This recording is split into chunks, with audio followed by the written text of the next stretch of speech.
In the gym and in the car, with our advice you could go far. We fuck things up and we make mistakes, and talk about our sexy dates. We host events and go to clubs, but most of all we're still in love. It's getting hard for this to rhyme, just as well, 'cause it's bed hopping time.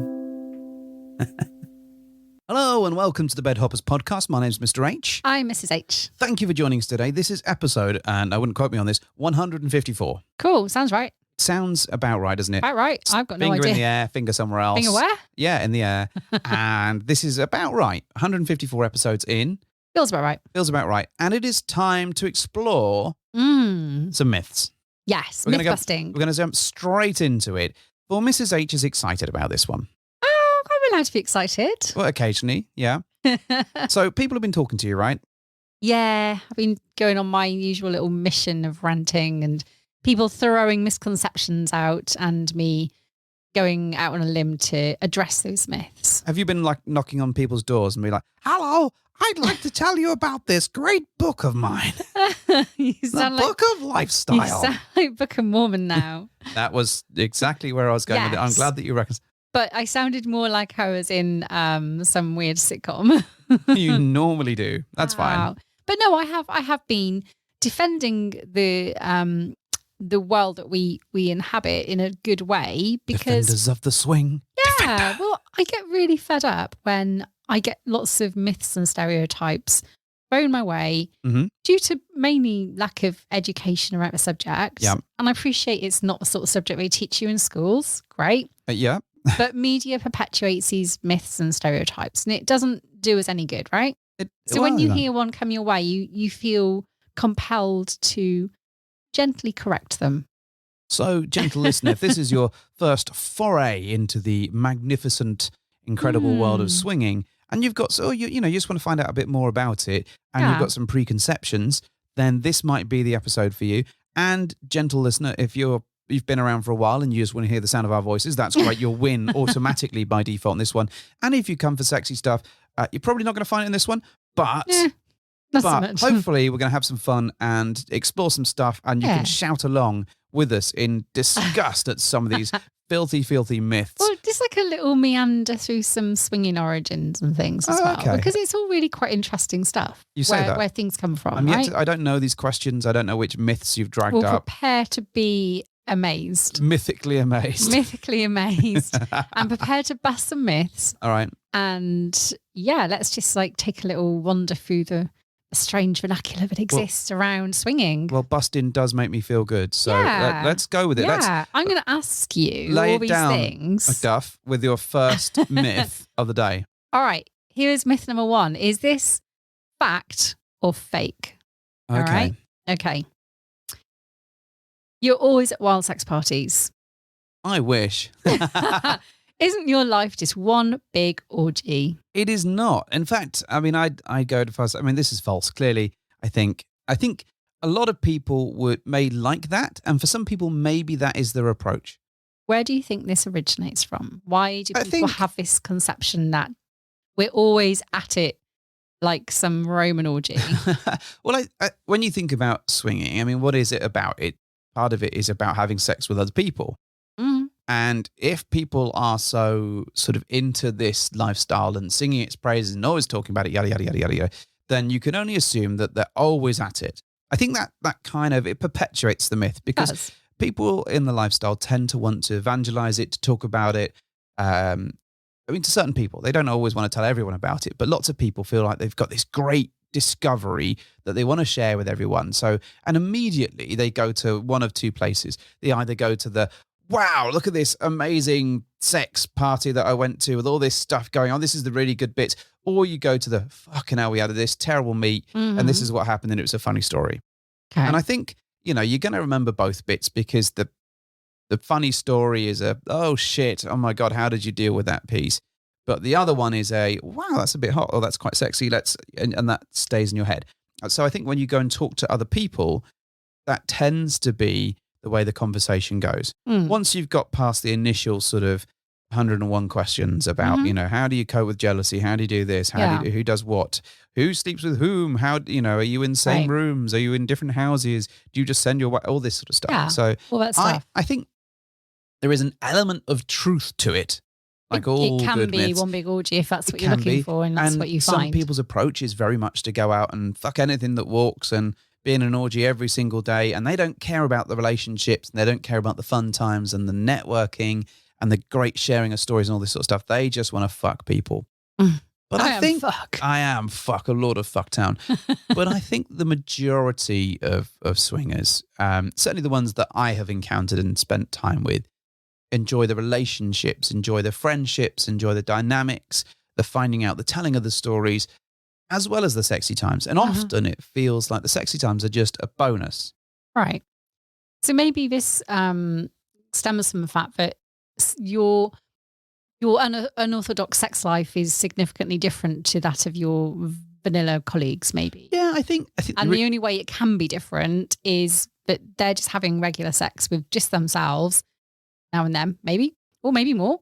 And swingers are always just looking for the group dynamic and always just off having sex with everyone. Well, I think there is something in this because, I mean, often when you talk to people that are just in a regular relationship, there's a strong chance that they might be having some sex or little to no sex, or very rarely is it lots of sex.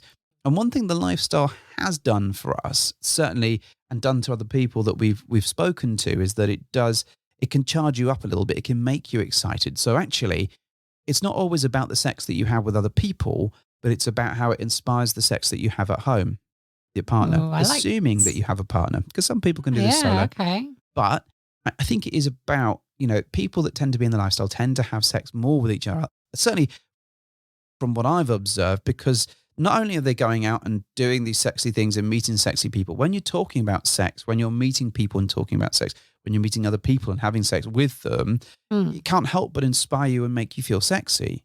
Right. So you tend to go home and have more sex with your partner or with yourself or with both. And I suppose statistically, if you are engaging in group sex activities, albeit on a scale of 3 or 4 or more, then maybe, yes, you are having sex with more people than average Joe and his missus.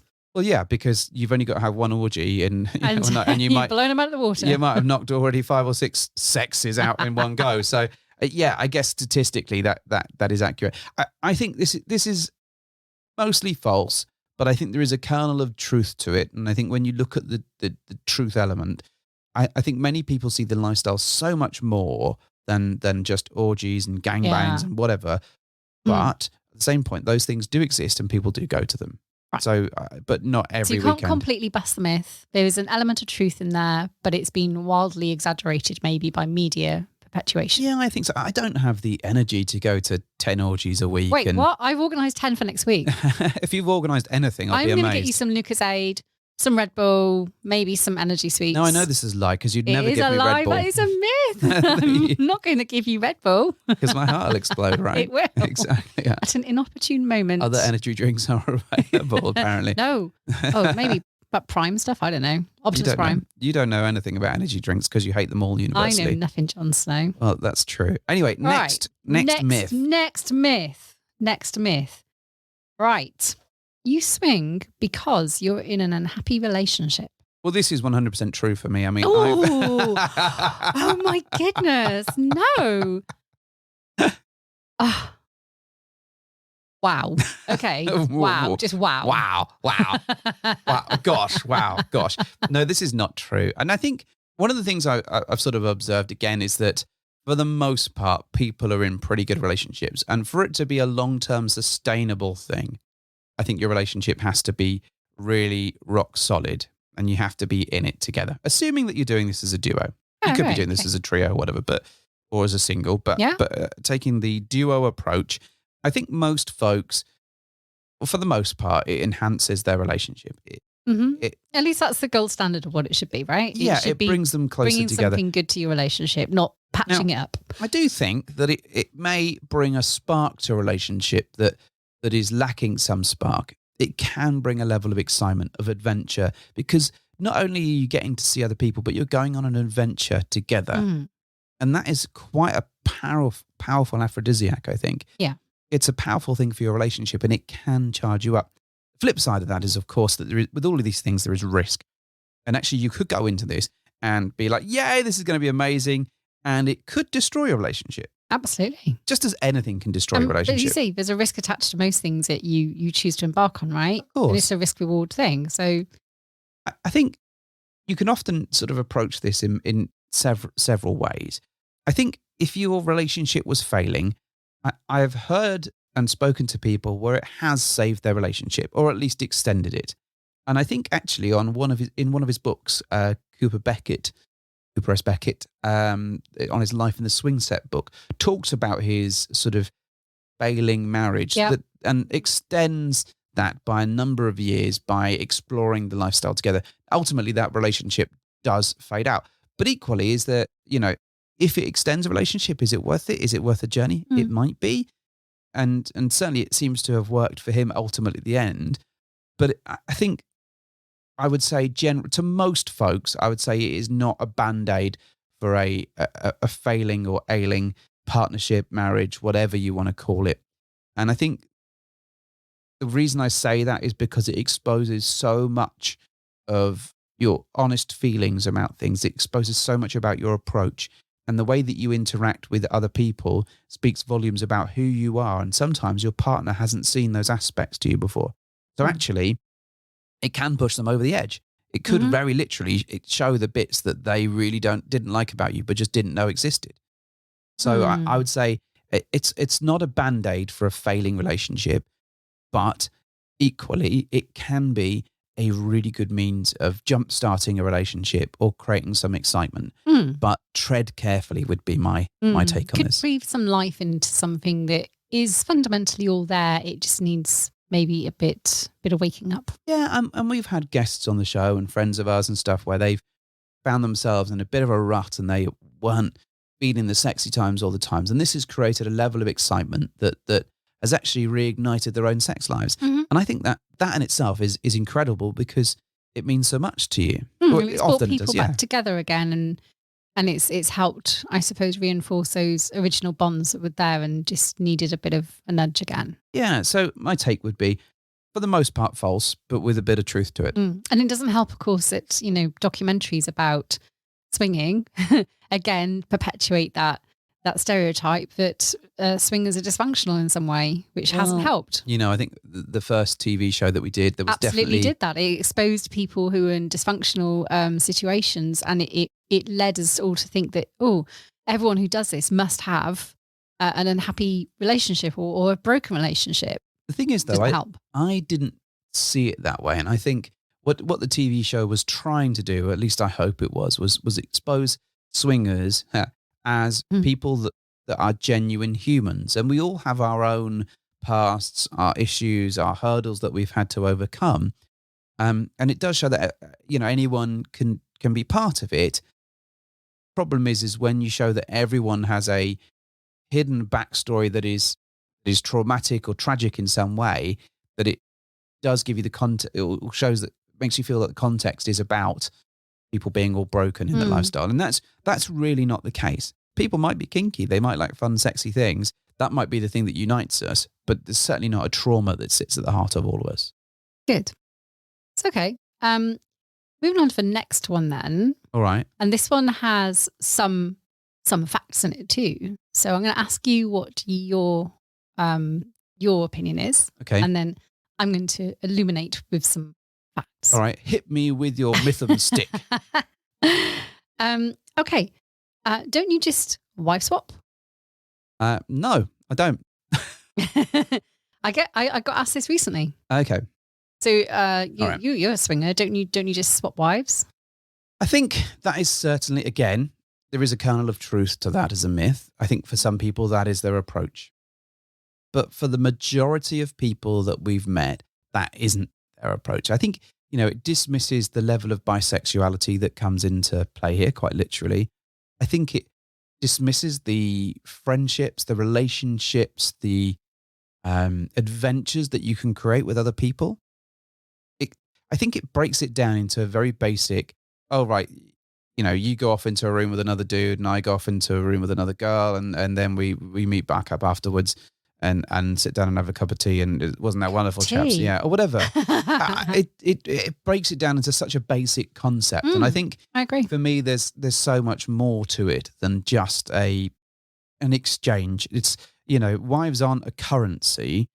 Everyone has their own value, brings their own thing to the table and is in it for their own experience. If it's the wife swap term, I find so much more offensive than swinging. Swinging at least has its origins in that sort of like the swinging 60s free love type imagery. And whilst it conjures up some negative stereotypes, I think wife swapping feels so much more, it takes all the emotion out of it. It takes all the fun out of it. So for me, I don't think that's true for most swingers. Interesting. Okay. And so if you were being asked at the, at the water cooler in work, then, so if you don't wife swap, what do you do if you're a swinger? I do? Well, what is it you swingers do? Well, I'd point them to 154 fucking episodes of the podcast and be like, learn it yourself. But wrap it up in a sentence. Okay. Well, what is it you swingers do? Okay, wrap it up in a sentence. For the uneducated person who has no idea what swinging really is. Okay, so I would say that as a couple, we go on adventures together that sometimes involve us having sex with other people. But for the most part, it's about us exploring our sexualities, making new friendships, and bringing that excitement back into our own bedroom. That was about 3 sentences, but succinct. I would say. So that would be my emotive kind of response to it. I think there's, I could create a whole podcast about it, which I have done. Yeah, just about. Chances are I wouldn't listen though. And I know that. You barely take part. I mean, I think there is shots fired. Shots fired and landed.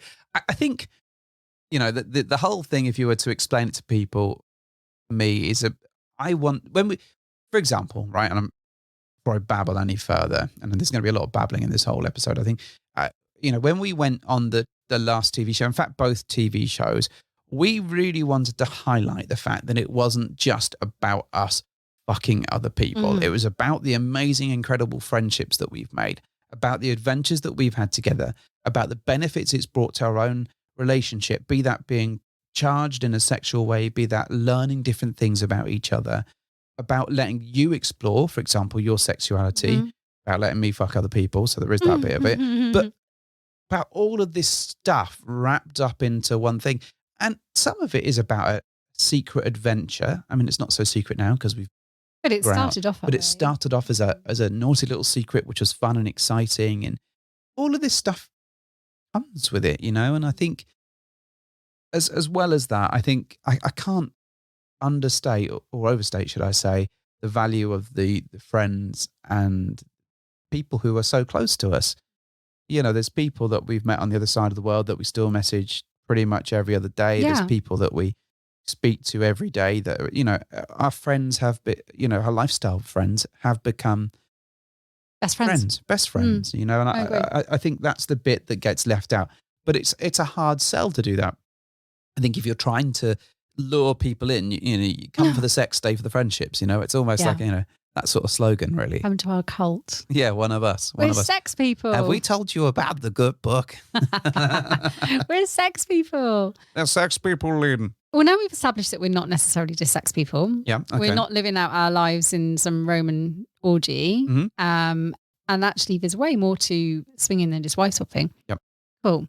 So what we do know, because history tells us so, is that, where does swinging really originate from, going way back?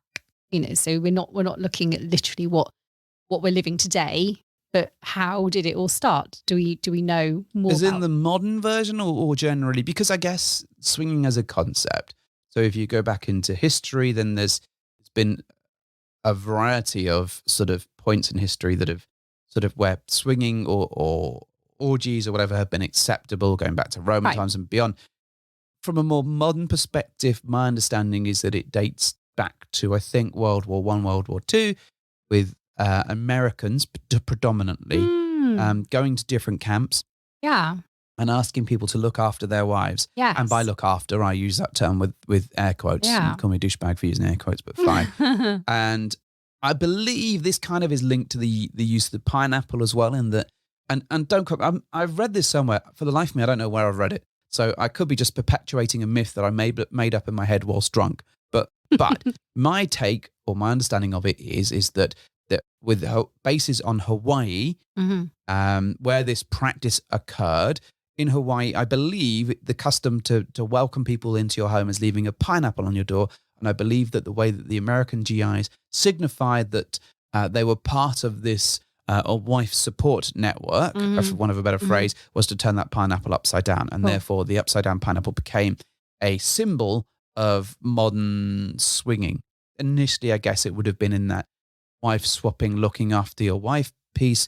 But I guess that has grown in more recent times and has evolved throughout the swinging 60s, particularly when things like the pill were invented and meant that women were much more sexually liberated and were able to fuck other people. Well, 10 points to Gryffindor. Is that pretty... That's a really nicely put together summary, really. Thanks. And the reason I wanted to bring that up is because we talked a lot about why wife swapping was something that, media perpetuates as that kind of stereotype. And why people maybe who aren't familiar with swinging and the stuff that sits behind that, why people may then make an assumption that even now today, this is what swingers do. They just swap wives because that's kind of where history has stemmed from, although people may not know all that. So essentially, yes, you're correct. It's swinging. It originated. I just want to point out that I have no notes in front of me. No, I know you have don't. Nothing you in are an front of me. educated man. I know this. I know this. But I wanted to fact check your fact. Did you? Was it correct? And I knew this as well. Again, I wanted to just fact check some of that because I just wanted to make sure we weren't peddling some more myths, as you say. But you're correct. Yes, it originated in the 50s in America, and it was with American Air Force. The swapping of wives originated from the co-marriage that they kind of entered into when they wanted people to look after their wives, as you say. Yeah. I think what I'll add to that is one of the big sort of problems with the myth of all of this is actually media. And I think, if we look particularly towards this sort of 60s, 70s, not so much, I think, with the 80s, but television, particularly in the UK, was a certain breed of comedy that sort of looked at this sort of almost regular house stuff that kind of perpetuates some of these myths.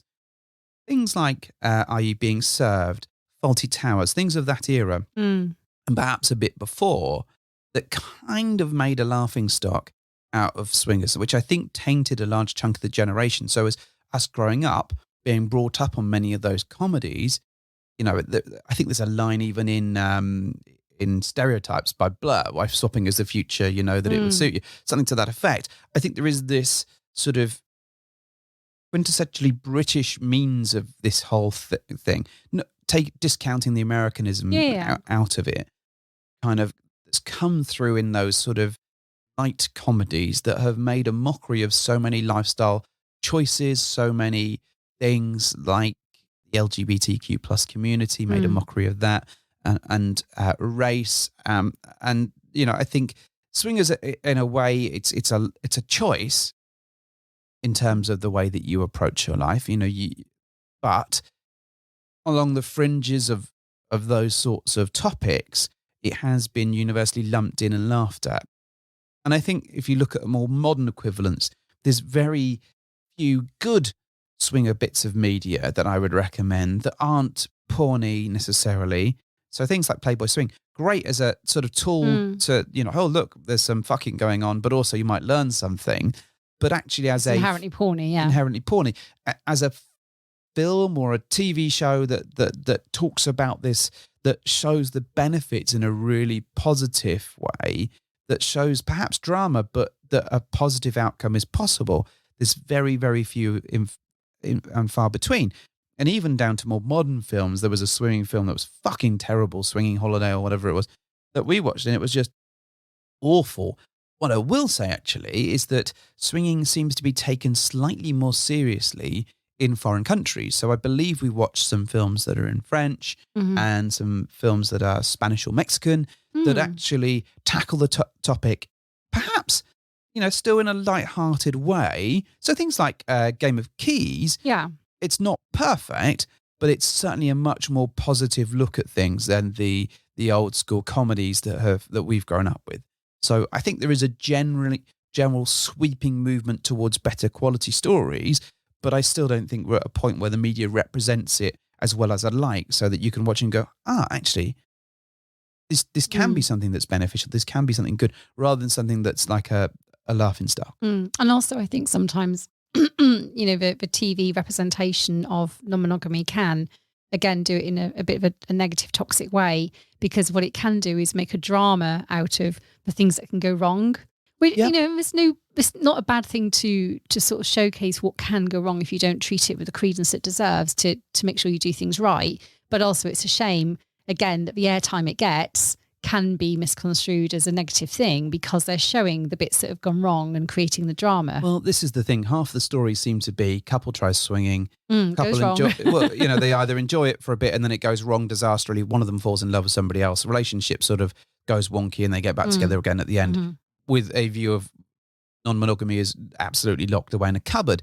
And I think what we need is couple try non-monogamy. It goes, okay, there might be some wobbles and there might be some interesting, fun stories to tell out through that episode or film or whatever. But out the back of it, they go, actually, this has really enhanced our lives and we're great and we're all happy now and we're still doing it. But tonight we're going to tell the kids. Well, yeah, those things don't necessarily exist. And I think part of that is because there's no drama in it. But the other thing is to recognise is that because not everyone is in this, because this is a minority thing that people do, there is a freak show element to it. There is a look at what they do. It's the old Sun page 6 or whatever it might. I don't know what the Sun's got on pages these days. It's been years since I looked at it, but it's that naughty story, titillation. This is it's still that. Yeah, I get that completely. So, all right, going back to our swinging origins then, yes. So we've established that it is actually based in fact, this one, because yes, it did originate originally from some reciprocal wife swapping kind of exchange that originated sort of in the military. And that from that, it kind of then became a thing as it moved into the 60s and as you said, the swinging 60s, and then into the 70s when it became sexy, retro 70s parties. Yeah. Stuff like that. Yeah. Okay. So we've kind of gone through that one, that myth I think thing. There is also something about not wanting to do what your parents did. You know what I mean? Not to say that your parents are swingers, but when you look at people that you go, they were in their prime, the 70s, that wasn't cool. We'll be much cooler than that when we're adults in the 90s or the 2000s or whatever it might have been. Well, you say that, but 70s retro is very in again. People are actually trying to emulate the sort of easy, cool sexiness that the 70s seemed to evoke, because actually, looking back, it was pretty fucking cool sometimes. We've watched films and gone, oh, wow, that's so retro, I love it. and it can be, if you kind of give it a modern twist, then the 70s really did have a lot of sort of effortless sort of style. But we've segued. I like it. I really like those sunken pits with fondue and cushions everywhere, and it's nice. I like it. Are you thinking of that film with Kylie Minogue in it again? Yes, that's what I thought. Yeah, but I really loved it. All right. And when you think about, bars these days, there's tons of bars which have like a 70s vibe, like retro, don't they? Yeah, I think, every period is kind of idolized in many ways, apart from the immediate one that's just gone. There's always like, we don't like that anymore. We want the thing that happened before it. The 90s, they were cool. Yeah, well, you know me, I'm always trying to bring back the 80s. I know, exactly. Right. I love the 80s. Next myth. Right, okay. Let's have a look. You're just bi to please your fella. Well, I am certainly not you, fine. Not bi. I'm talking about something that someone has said to me. Okay. All right, let's flip it around. You're just bisexual to please your partner. I mean, I think for some people this may be true, and we've encountered people that certainly do this, and I think you've been woefully upset at the concept, and it's like an inverse turn on for you. Everything goes drier than the Sahara Desert. I think some people that may well be the case. I think for the vast majority of people, they enjoy their bisexuality and the freedom that swinging gives them. The opportunity to explore is so important. And I think quite often people don't discover the bisexuality or even the sexuality until later on in life. You know, social norms condition us to believe one thing. And if you go through all your life believing that and you think, oh, it would have been nice to explore that looking back. Why didn't I do this when I was younger? Actually, swinging gives you the opportunity to explore some of that later on in life.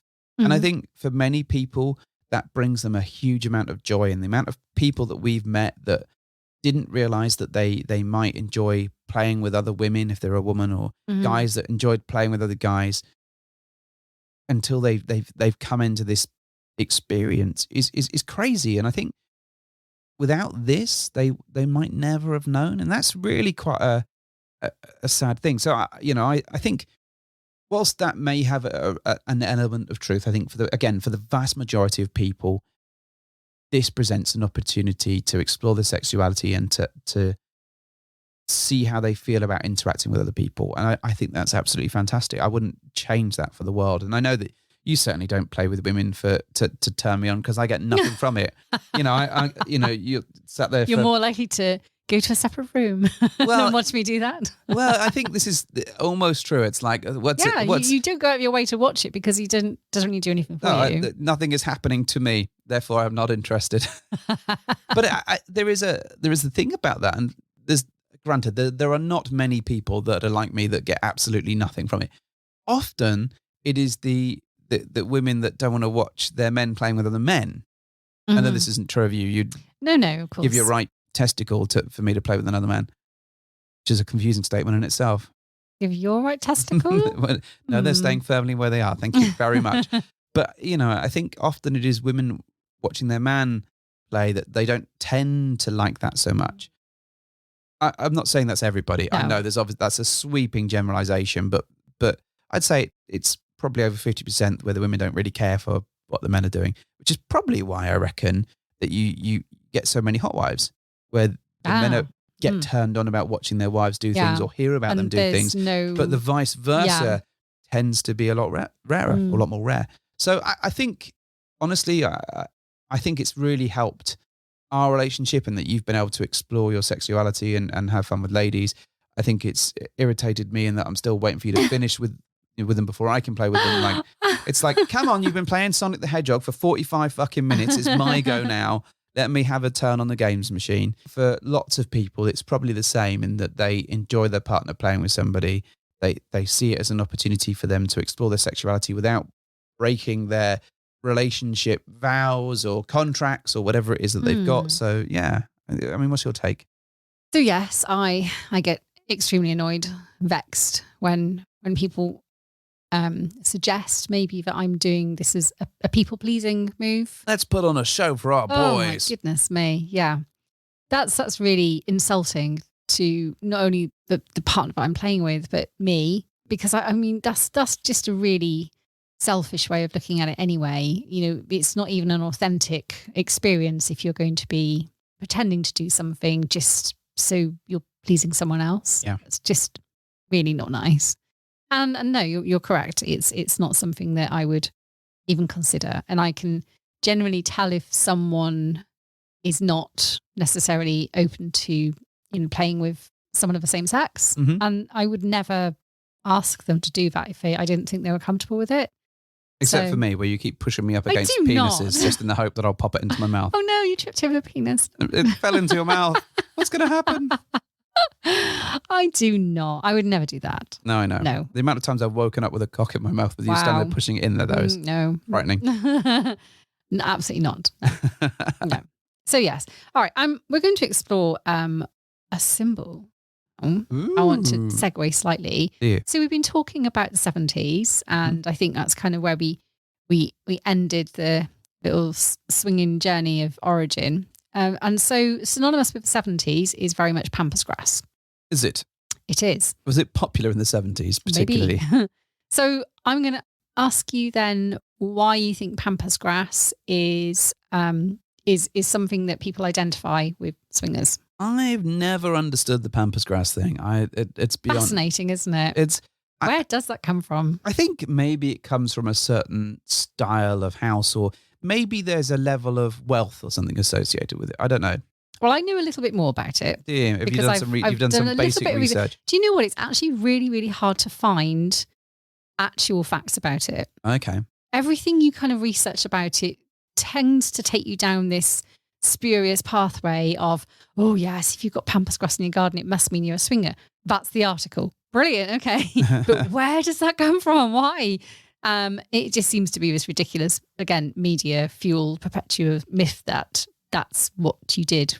That pampas grass just signifies that. So did a little bit of background on this, and I have found some interesting origins to it. So originally, pampas grass was introduced to California by sailors of clipper ships. And this was during the gold rush in 1872. So this is as far back as I found the actual introduction of pampas grass. Okay. This is pampas grass. This is your life. So and that was the seeds of pampas grass, okay? I see what you did there. And then this chap called Joseph Sexton actually imported those seeds. Imported the seeds from Argentina and then started growing plants. Okay. It's really interesting so far. It's actually going way back further than I thought. And then as those plants then became much sought after because they were, quite ferny and grand and, they look quite impressive. They started being used more frequently in things like parades and then circuses and fairs. And they started appearing in hats of Victorian era sort of ladies and things. So it became this kind of grandiose sort of symbol of wealth. See, well, there you go. See, so you weren't actually that far off when you said that. Oh, I know. Oh, okay. I know. And so then in the 70s, obviously, this then became a commodity that people could afford to kind of plant in their gardens and what have you. And then it grows quite prolifically. And actually, it's quite damaging to a garden if you have lots of it. So I think at that point, it then overwhelmed gardens. It was everywhere, in households and things. And then it went quiet for quite a while. And then it resurfaced again in media. And it came back up again in 2011 when Mariella Frostrup bought a house that had a balcony with pampas grass on and mistakenly decided it was a link to her being a swinger. And it all blew up in the media again. And the media had a field day with it. And they were like, oh my goodness, if you have pampas grass, it must mean you're a swinger. And it died down again. And then now back in we're now 2023, it's kind of creeping back into the media again, I've noticed. It's an interesting one. It does seem to come around every now and then. And I think it's one of those, look at the 10 signs that you're a swinger. Yeah. I think there may be an element where it's quite tall. And if you had it around your garden, it might sort of hide the views, I suppose. But I don't know, it's one of those ridiculous ones. And I know that, when we first started our journey into the lifestyle, I don't know why everyone hates Journey. It's become such a weird thing because Journey was cool a while ago. But anyways, every time we saw pampas grass, must take a picture next to it.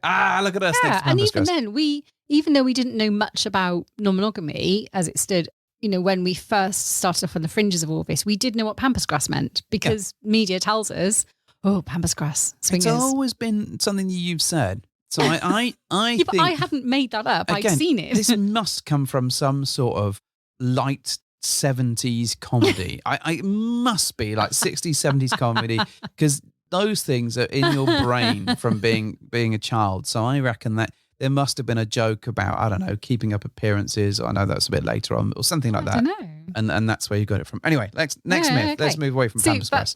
That's one of the symbols I was going to ask all right. about. So, okay. We'll go back to another myth. Yeah, let's do it. Yeah, all right. So, next myth. Swingers have multiple partners.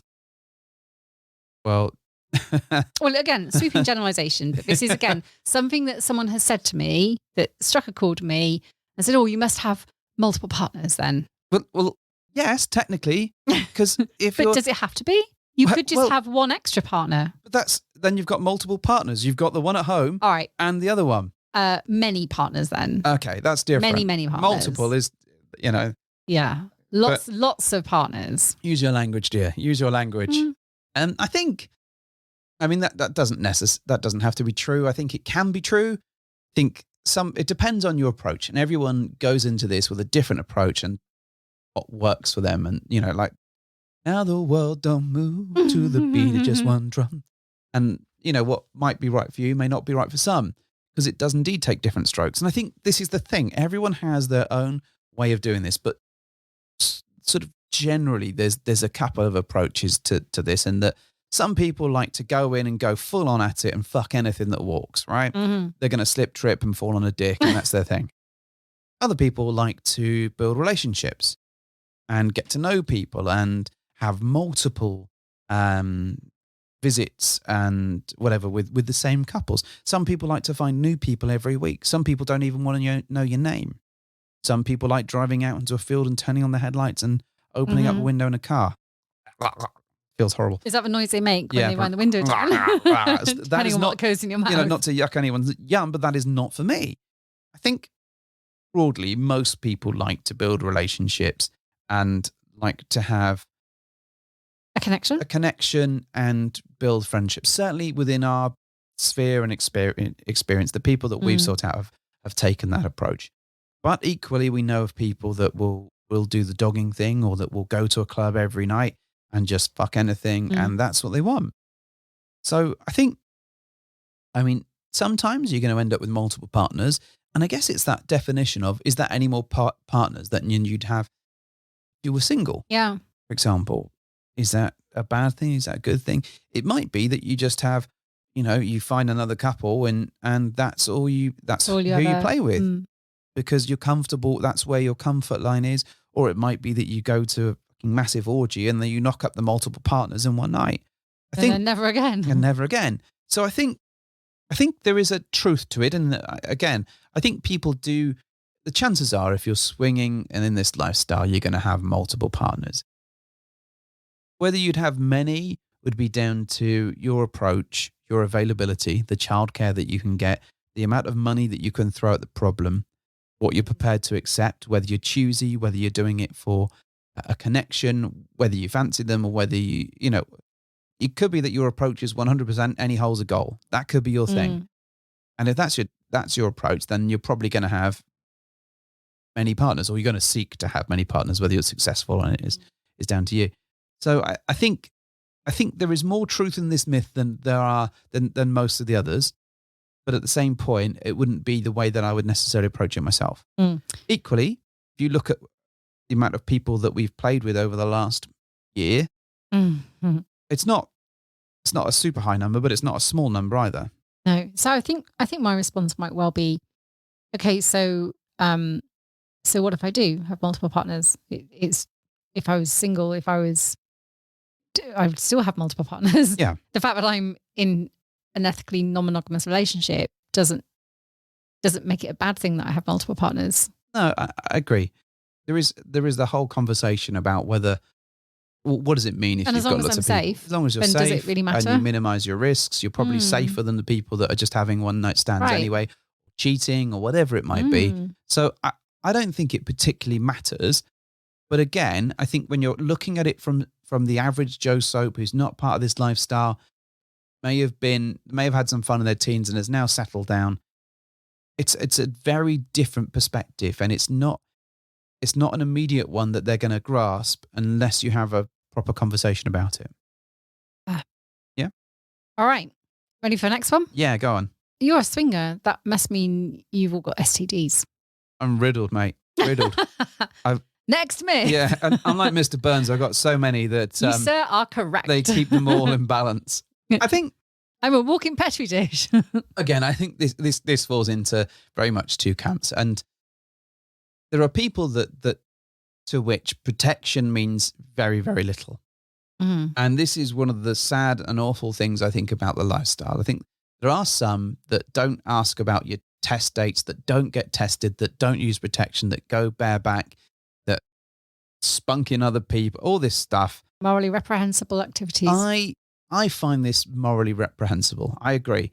I find this to be a dangerous activity, and I find that you are not taking the safety of your play partner seriously. And for that to me is abhorrent. I think that it's no different to people who go out on sort of one night stands and get people pregnant. I mean, that's the other thing, isn't it? Like the risk of getting someone pregnant is there, the risk of passing on stuff to other people, things that can literally kill you, and people go around doing that with other people. So I think for the vast majority of people, actually, no, not for the vast majority, for a good chunk of people. Okay. They really care about testing. They really care about using protection. They really care about their play partners, and they want to make sure they are safe and that their own partners are safe as well. Mm. I think in the UK, we get asked less about testing. We hear less about testing, despite the fact that it's free. Mm. And it's very rare for play partners to mention testing to us. Often we're the ones that will mention it. But it is an interesting thing. And I think, I don't know whether that's a cultural thing, because certainly when we've gone to the States and even Australia, people were keen to know when we were tested, what we were tested for. They didn't ask for a screenshot of it or whatever, but they certainly were keen to know or have some level of assurance, even if they didn't see physical evidence that was the case. And often they post their last test results on the, last tested 20th of April or whatever it might be. You get that very little in the UK. And I think there are certainly people that do test, and there are certainly people that do take this stuff seriously. I think most people tend to use protection. Most people tend to be quite aware of the fact of the risks. Mm-hmm. Certainly in the circles that we move in. Yeah. My experience has always been positive. Oh God, that's the wrong thing to say in this context. Been a very good, positive thing. and generally speaking, if I'm very reassured that my play partners are safe. But I know what you mean. And the fact that someone even would ask the question, aren't swingers riddled with STDs, tells me that somewhere there is, there is a not so great. There is a not so great element of that, or view that swingers are riddled. It's interesting because I was looking on Twitter today, right? No.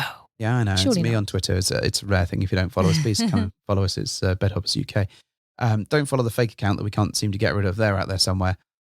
It's got 38 followers. I know. Most of them are friends, though, rather strangely. However, so I was looking on Twitter, and there was another podcaster out there. No. Yeah, another podcaster out there. Door. Another one. It was very clear in the content that they were showing that they were not using condoms. Oh, that's not good. Yeah, and I don't know whether that's because what they're doing is down, and I won't name them, is down to that maybe for all we know, they've been tested, and this is all like we have to test before we can play. Mm-hmm. But my assumption is that that's not going on here. And I think if you're an average Joe Soap, you might listen to their podcast, you might look at their Twitter, and you might go, oh, good God, they are playing without condoms. Is that what all swingers do?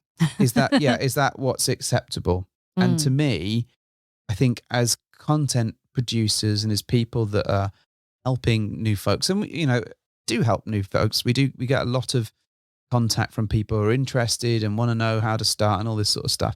I think it is morally reprehensible to not talk about this stuff and not show that information. So great, if bareback is your thing and that's absolutely what we're doing, and that, by the way, that means no condom, that's absolutely fine. But I think as a content producer, particularly if it's about a podcast about swinging, you should be talking about condoms or testing a lot more frequently and putting that information there so that new folks can understand that this is not acceptable to go into a meet and have a condom and not. And most people bring condoms, they bring lube, all this sort of stuff. We've not encountered anyone that's brought a dam yet. No, we haven't. Or given blowjobs with a condom on. I don't think that's happened. But I think everyone looks at the risks and everyone kind of makes a judgment on what's acceptable and what feels right to them. And I think condoms have been the absolute bare minimum in pretty much every experience we've had, I think. Not a bareback minimum. No, exactly. Exactly that. Wow. Okay then. Yeah. Right. Well, I do have a couple more. Do you? Yeah. Go for it. All right. Now, swingers are old and creepy. Yeah, some are. You know what? Well, we're not old and creepy. No, we're just old. I was going to say, wait, I'm you're old, I'm creepy. Oh, is that our new names, our new monikers? Yeah, welcome to the Old and Creepy I'm old, Show. You're creepy. So I think that this lifestyle can be pretty much for anyone. Now, there's some caveats that I'm going to add to this because it's important to know that not everyone is going to find everyone attractive. Right. But in terms of age, I think it can run all the way from 18 in this country all the way up to 99. Oh my God. Well, it's possible, right? That would definitely put you in the old category. It would definitely put you, but that could be a thing, right? Yeah, I agree. And I think everyone in between could take part in this lifestyle in some way or other. Okay. Yeah. Now, you could be, I think the vast majority probably fall between like 35 to 55. Right. That's like the core age range. You get younger, you get older, but broadly that's where most that's people. That's where your demographic That's mainly mostly is, where the demographic ends up. So, in terms of that's the age thing. I think, old doesn't necessarily equate to creepy. And I think one of the things, but this is true. So when we started, we had age limits on who we played with. And I think we met people that were over that age and did play with them because we found them hot and they were fun and good people. But I think there is at the end of the day, you do have to find people attractive. And this is the thing when it comes to the creepy part, right? Maybe they mean creepy. Creepy. Really, really like thin pancakes. Creepy paper. Creepy paper. So I like the way we both went with a different crepe reference, which is very nice. So when it comes to creepy, I think there is an approach, particularly that people associate with single guys in a club, like the zombie shuffle wankers that just follow you around, creepy. Where they have got no sense of boundaries. That can be creepy. And I think people can be weird and their approach can be weird. Their approach can be full on, not just the single guys. Everybody. Letchy people. You can find people that are like that. You can find people that are stalky. I mean, we've had messages from people that are like, hey, you live at this house. People who touch you without consent. Yes. That would be, for me, creepy. That is very creepy. But not necessarily combined with old. Yeah. So I think there's all sorts of human behavior that can be found out there. And this is one of the things about the lifestyle is that it's like going to Tesco or whatever. You get every walk of life in there. And the vast majority of people are going to be humans, right? One or two are going to be creeps. One or two are going to be weird. One or two, there's always going to be a few bad ones. And I say this a lot about Fab Swingers, which is the sort of biggest site in the UK, right, at the moment. And because it has the biggest number of people, it also has the biggest number of jerks, the biggest number of weirdos, the biggest number of strange ones, biggest number of dick pics being sent, the biggest number of single guys, because it has the most. And the bigger the site, the more that you get of this and the more you have to shift through as a result of it. So I think it is a little bit of, it is just life in that you will encounter creepy people. I think you will encounter them.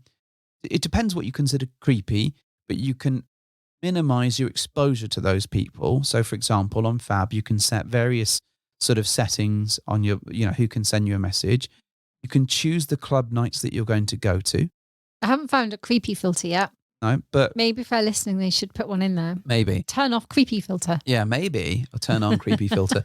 So, and you can set your night by choosing where you go and what night you go on and looking at what's going to be on them that night. So if you find single guys to be a bit creepy, then just don't go on a night where single guys are going to be there. And that's not to say, and I really want to stress this, not every single guy is creepy. That's obviously not the case. No, of course not. That is a generalisation. But it's a generalisation, and that where we felt the most uncomfortable, it has been evenings where the single guys have had no boundaries at all. I would agree.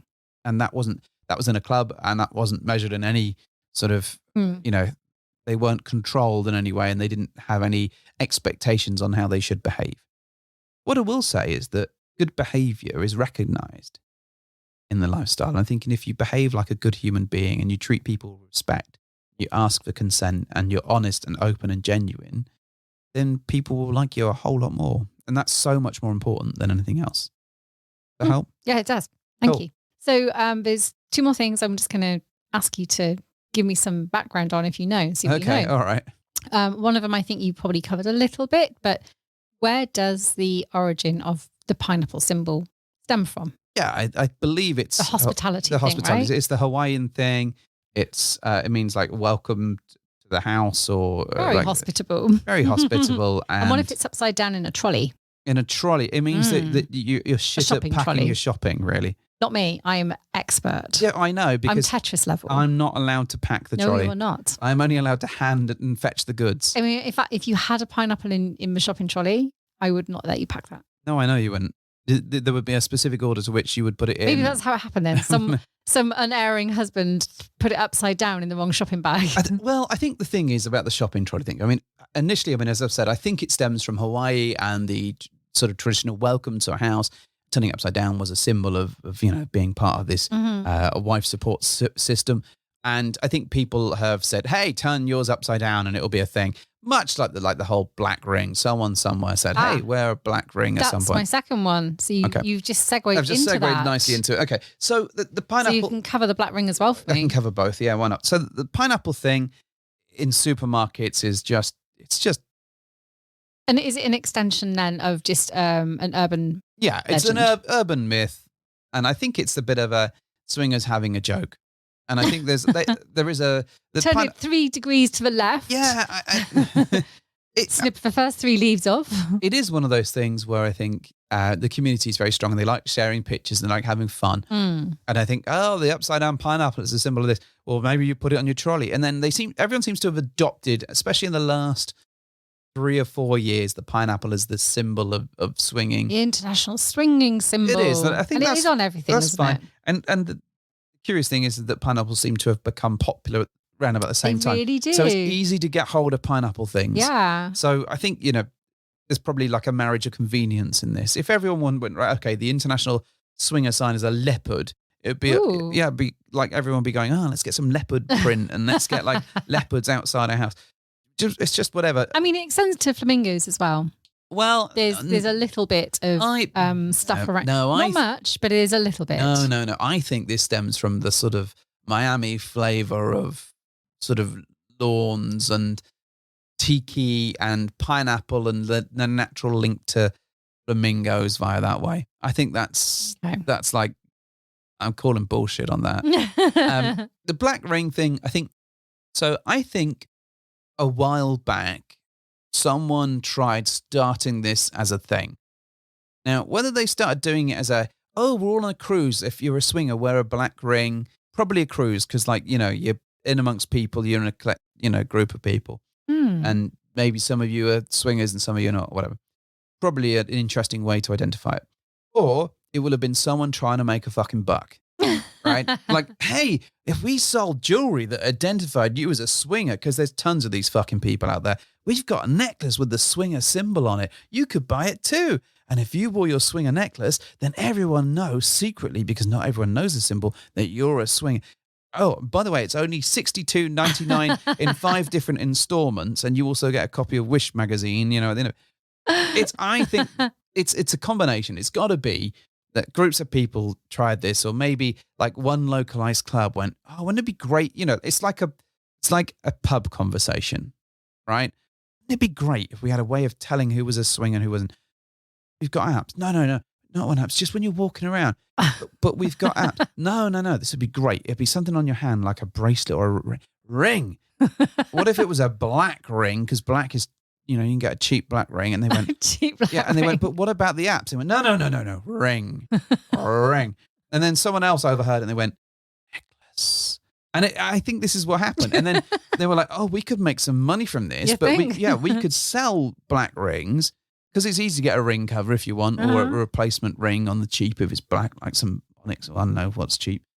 I don't know my stones very well, clearly. And then someone went, we could sell these things, make a quick buck as well.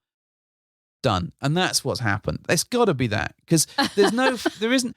This is the thing with fucking swinging. There is no council of swingers or like council of Ricks, right? Oh, you're not a member of a high council of swingers? No, I am not a member of the... Babe, did you not get them? No, I did not get... I sit on the committee every Wednesday. You sit on people's laps every Wednesday, that's for sure. Yeah, I'm in the high council. So this is the thing. There isn't a universal group of agreed people. So when it comes to naming things, there should be. There fucking should be. Absolutely. There needs to be an international body of swingers that go, okay, this is what hot wife means. This is what stag and vixen means. This is Except what full that swap. would be the international body of swingers would be IBS. I'm not sure that's got quite the ring you want to it in. When are the IBS next sitting? Thursday. Okay. The swinging exhibiting. You haven't got it. You can't do it. X. You're going to have to stick with IBS. Yeah. So when is this IBS committee sitting to discuss the next ridiculous symbol that exists in the swinging world? This is the thing. If there was an agreed... They never fucking agreed. No one ever agreed. I mean, I remember when someone tried to pull together a united front for all the swinging podcasts out there. Oh, yeah, and it just, I remember that. 3 hours in, I shit you not, it turned into a fucking shit show with people arguing. And it did. Honestly, and they just couldn't agree. They all hated each other, and it was just bollocks. So I appreciate that I am very pro-Europe, and I like the idea of a unified body that supports and helps everybody and helps make decisions that are there for the people. I like that. There isn't a swinging one for that because no fucker would ever agree, and some cunt would get all the power go to their heads, and it would just be create like swinging Hitler. And this would be the thing, and it would be like, where do they sit? You know, do we have bodies for the UK, and then the elected head of the UK swinging council goes to the States and meets up with the Mexican head and the Australian head and whatever? I don't know. It's not going to happen. But I would like a universally agreed system which goes, okay, this is the one symbol. This is the one we've all voted on. We all accept. It is a black ring on the left finger or whatever. And then someone else says, well, actually, and the fruit is the pineapple, but it can only be displayed upside down. But then we start going into Euro territory where your pineapple needs to be over 40 centimeters big. Otherwise, it's not considered a pineapple. But, and then go, okay, this is the lexicon, the agreed lexicon of how, and then someone could go, you know what would be even better if we all had one fucking app. And then we could have this collected app that works for every country, a universal system that's good for all. It's the IBS app. And thus the Mr. H's communism agenda was born. But that sort of stuff, I think, is just one of those things that is just never, ever going to happen. But it would be handy if it did. If someone said, you know what, there's just one app and everyone's on it and it does all the shit you need and you only need to pay for one fucking thing. I don't know if this is like an episode of Black Mirror now. Maybe, I don't know, where everyone likes each other. But that sort of thing where everyone had an agreed suite of stuff would be so much more useful because we all spend half our time arguing over the difference between, I don't know, cuckolding and fucking stag and vixening. And in different countries. Labels do seem to cause quite a lot of consternation, don't they? Nobody likes them unless they have to use them. And that's the thing. If you need to tell someone about something, you go, this is what this is called because it's easy and this bundles it up.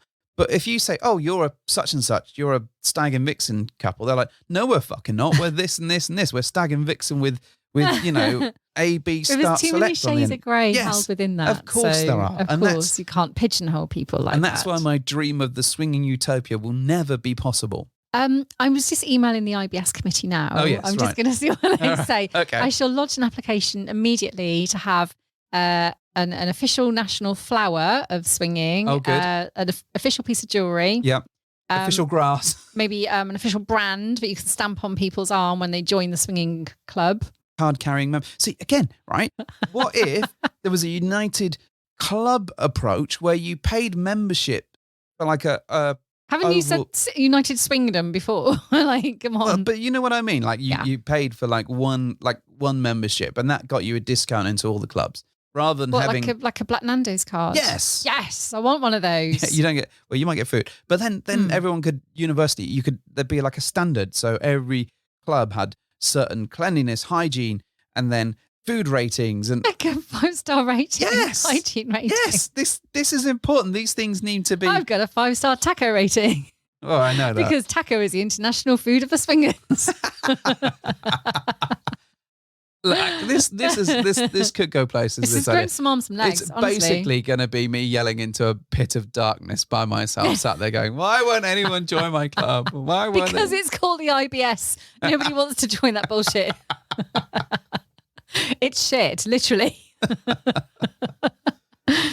Right. Okay. Do you have any more? One more. Fucking hell. All right. Let's get this over with. In terms of your black ring theory, though, yeah, you were a little bit off, I'm afraid. Was I? Yeah. Okay. There actually isn't a huge amount of history to this one. It originated in 2004, from what I can see. Yeah. From the information I have managed to find. Okay. Excuse me, you've made me laugh so much with the International Swingers Committee.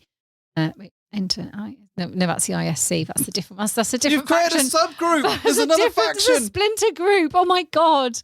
Oh, it's going to be like West Side Story. Right. Okay. So yes, the black ring. So typically it's worn on the right hand on the fourth finger. So it's matching the matrimonial band of the fourth finger on the left hand. But obviously it has to be on a different hand because it's not marriage related. It's got to be opposite. So it's not clashing with matrimony. Okay. This is already so complicated. And it's a black ring because apparently black they decided was a neutral colour. Okay. And so, and it was originally as a symbol of asexual identity. I was going to say, you go. It stems from a number of things. It does. Asexuality is one. I think there is an autism black ring, I want to say, or something like that, that someone tried to get started a while ago. Which I now think they've got like a rainbow loop. I don't know. Remember. But yeah, fine. Whatever. Whatevs. Yeah, whatevs.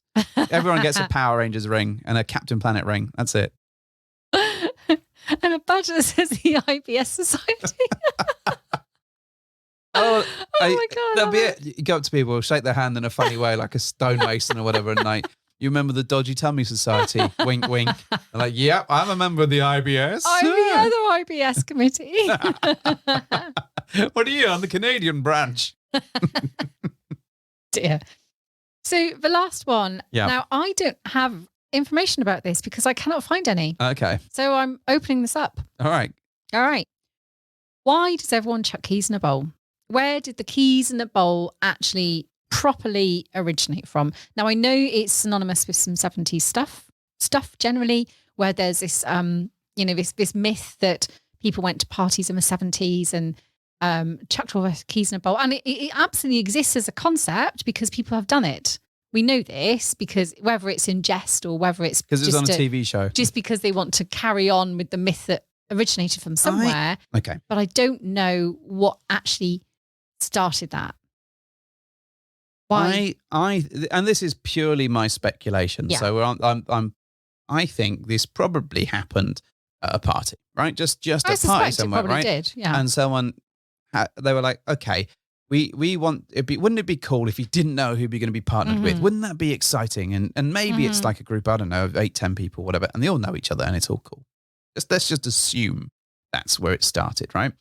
And they're like, well, how do we know who is who? Well, everyone's got their cars here. Let's chuck the car keys into a bowl. I think that's probably what happened. It was a necessity. It was a solution to a problem. And now we'd probably do it on an app. Because, that's the way we roll in modern life. I'm such a Luddite, I probably wouldn't. Yeah, but like if no one wants my car keys. I was going to say massive. Your car keys have got more fucking keychains. They've on probably them. kill a person. There's like a big if I threw furry thing stuck to. I think Thanos is on it. There's a Lego man. There's something else. It's just there's a nuts. furry thing. Yeah. There's a pride thing. There's all sorts of shit on it. It would actually kill you if I threw it at you. So it would be very easy to go, right, I want to pick out Mrs. H's and it would take car. up about 2/3 of the bowl. Yes. You need a really big bowl. All other keys would need to bow before that one. So I think it's a really interesting one. As a concept, I'm not opposed to the idea, but I don't like the idea of doing it with people I don't like the execution of it, but I like the concept. Yes. Yeah. So I don't care if it's keys or if it's a random pick. If there were, I don't know, 8 couples there and I was attracted to all of the other people and they were all attracted to us, me, whatever, then actually that could work as a fun, how's this going to go thing. Right. I think if in a party where you rock up and it was like, chuck your keys in a bowl. Not that I've ever seen this happen, but if it were, and there were people in there that I didn't like, it would be the most horrific thing ever. And there's no way that, well, I think some people would be interested in it. I think some people would because the concept actually is a bit dangerous and a little bit out there, isn't it? It's a gamble. And if you've got the any hole as a goal, mentality, then you might you're going to come out with a hole and you're going to take a punt and get what you get. For me, that sounds horrific. And I mean, we watched Whoever Still Has Lagos, the whole Game of Keys thing on there, which is great. And actually, the concept is it all stems around the game is afoot now, and here's all the keys, and we're sitting there yelling at the TV, going, no, don't do that. Why? No, it's going to go wrong. But actually, we watched it and quite enjoyed it. Well, as a TV show, it's a fun concept. But it's funny that they've actually this whole concept has spawned two seasons of really sexy TV. So maybe a third, who knows? But I think there's been rooms that we've played in where I'd have happily done that and pulled out a name and played with that person. That wouldn't have bothered me. But there's been rooms that I've played in where the concept of suggesting that horrifies me. and the good thing about playing in a group dynamic is that you navigate that yourself. And of course it's okay to say no. But I think with the game that is designed to put you with different people that you wouldn't necessarily pick or have a random chance, feels a little bit like consent kind of goes out the window. And as a result, it doesn't sit right with me in that environment. So group of friends where you all know and want to fuck each other, great.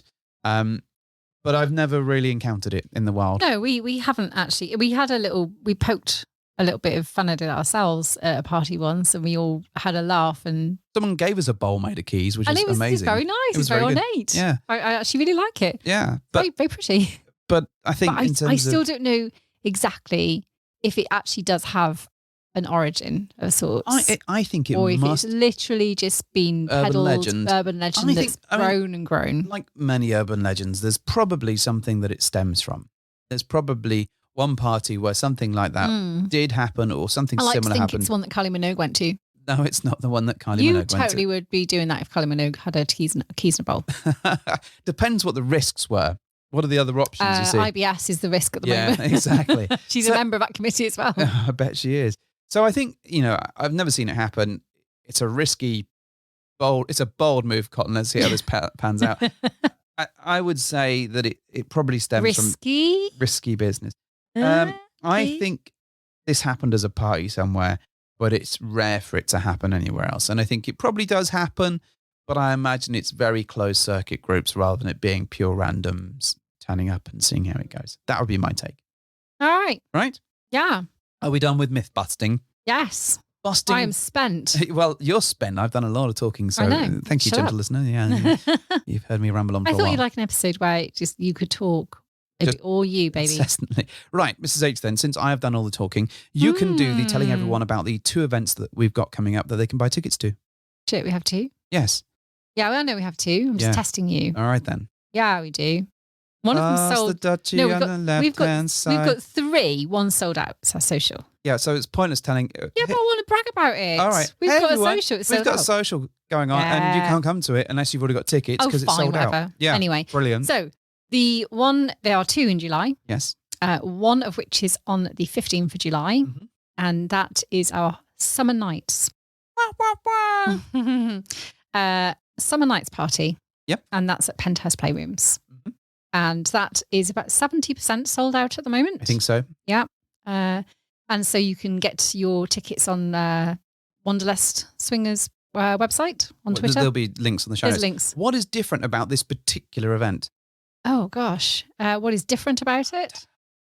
Oh, yes. Yes, we have a hotel. Well, we don't literally have our own hotel. That would be really like baller move. But we've bought out an entire hotel. Yes. So if you're going to the event and you want some accommodation to get that through us, then you're guaranteed a room in the host hotel. Yeah. Yeah. So I've never heard of this in the UK before. It's quite popular in the States. The hotel takeover. It doesn't happen. I've never seen Not a big hotel. Not a big hotel. We've seen like smaller, 10-room things. 10 rooms. But this is a fucking gigantic, properly sized hotel. So if you're coming along to the event, you can also purchase hotel tickets. I think they're like 110 quid plus a fee. So it's pretty good rate for the area. And they're nice rooms. Nice rooms. Good hotel. And we'll get you to the venue. Oh, yeah. And there'll be transport to the venue as well. And the pre-parties at the hotel as well. So you don't even have to travel. You can just chuck your sexy shit on, get ready, and wander downstairs and be there. Technically, you're having 2 parties. Yeah. One's very very nice and polite. I'm having a pre-party. With some nice drinks, some canapes, a nice pre-little mingle. Yep. And then you get on the party bus. And then you go to the venue and have a bigger party. Yes. Yeah. All the people. Okay. So that is the hot summer night. That's the hot summer night. And then the second one is on the 28th of July. Mm-hmm. And that is a 4-day event. And that is in Holland, Netherlands. So, and again, we are collaborating with the lovely Kate and Daryl from Wanderlust Swingers. Cool. And that is much more limited in the amount of tickets available because it's just a much smaller trip. It's not like for hundreds of people. It's a much bigger trip. Well, you know what I mean? It's not like loads of people. For less people. Yeah. And it's going to be very, very cultural. We're going to be going on some trips. We're going to go for some dinner. We're going to go to 2 clubs, not 1, but 2, Fata Morgana and Fun for 2. Mm-hmm. And there's going to be some dinners and drinks thrown into that, some travel, some, canal boat tours, all sorts of stuff. I think this is I'm so looking forward to this one as well. I'm really excited about it. It's I love the Netherlands and I really love hanging out with nice people as well. So it's an ideal trip to take in a bit of culture and also enjoy some of the party vibe in Holland. Right then. So now that we've talked about the myths and we've busted a few, we've talked about the events and talked about them and what, how to get onto them, how to get your tickets, look at the show notes or just, DM us or whatever it is that you need to do. Send an owl. We have a little owl at the moment. We don't. I've adopted it. He's outside somewhere and we can hear him every now and then driving the cat nuts. I've totally adopted him. Anyway. It's called Flynn. Flynn. Okay, good. Right. Well, Mrs. H, do your thing. Well, thank you for hopping into our bed.